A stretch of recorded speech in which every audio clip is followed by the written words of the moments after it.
요즘 언론에서 현 국정 운영에 대한 문제를 이슈로 대통령 탄핵이라는 단어가 자주 거론되는데요. 탄핵은 대한민국 헌법에 따라 일반적인 사법 절차나 징계 절차로는 징계가 어려운 고위공직자, 즉 대통령, 국무총리, 국무위원, 장관 등을 국회가 헌법이나 법률에 따라 파면하는 제도입니다. 탄핵 절차는 국회 탄핵소추, 즉 탄핵 발의 후 국회 본회의의 의결을 거쳐 탄핵소추서를 헌법재판소에 송달하면 헌법재판소에서 최종 판결을 하게 됩니다.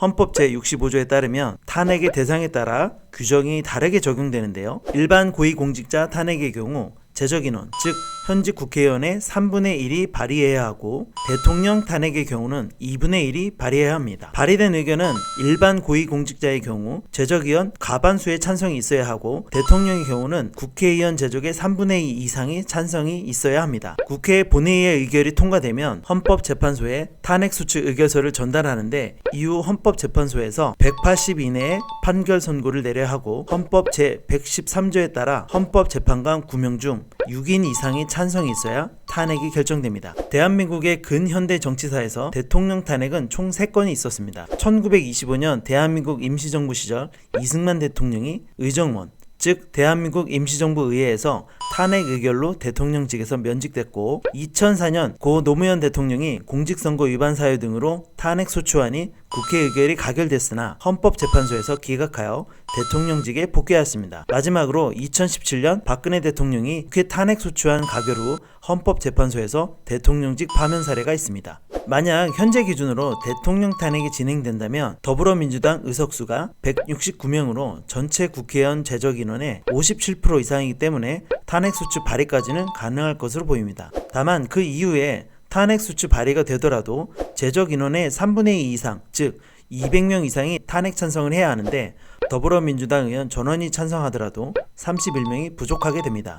정의당과 무소속 의원들을 설득하더라도 국민의힘이 협조가 없다면 탄핵 절차는 발의만 되고 의결을 통과하지 못하게 됩니다. 더불어민주당에서도 박근혜 대통령 탄핵처럼 범국민적 지지가 뒷받침되어야 적극적으로 추진할 텐데 아직은 부족해 보이는 것이 사실입니다. 만약 탄핵이 추진되면 국민의힘 입장에서는 결사적으로 탄핵을 반대하려 할 것입니다. 다만 전 국민적 여론이 정부에 대한 반감이 커져 현 국민의힘 타이틀을 가지고는 다음 총선에서 참패가 예상될 경우 탄핵에 협조할 가능성은 열어둘 것입니다. 왜냐하면 기존 정당의 색깔을 빼기 위해서는 이미지 세탁의 시간이 어느 정도 필요하기 때문입니다. 그리고 중요한 점, 최종 결정을 내리는 헌법재판소의 재판관은 헌법 제111조에 의해 9명을 대통령이 임명합니다. 이 중 3명은 국회에서 선출된 자, 3명은 대통령이 임명합니다. 그리고 대통령이 임명한 대법원장이 지명하는 3명을 임명하게 되는데 결국 대통령의 직간접적인 영향력이 행사된 인원이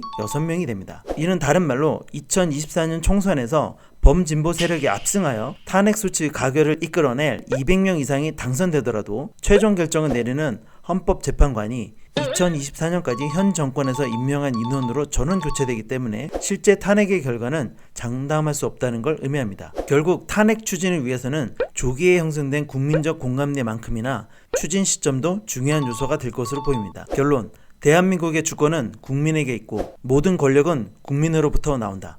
변호사라는 사람이 국가가 뭔지 몰라? 압니다. 너무 잘 알지요. 대한민국 헌법 제1조 2항 대한민국 주권은 국민에 있고 모든 권력은 국민으로부터 나온다. 국가는 국민입니다.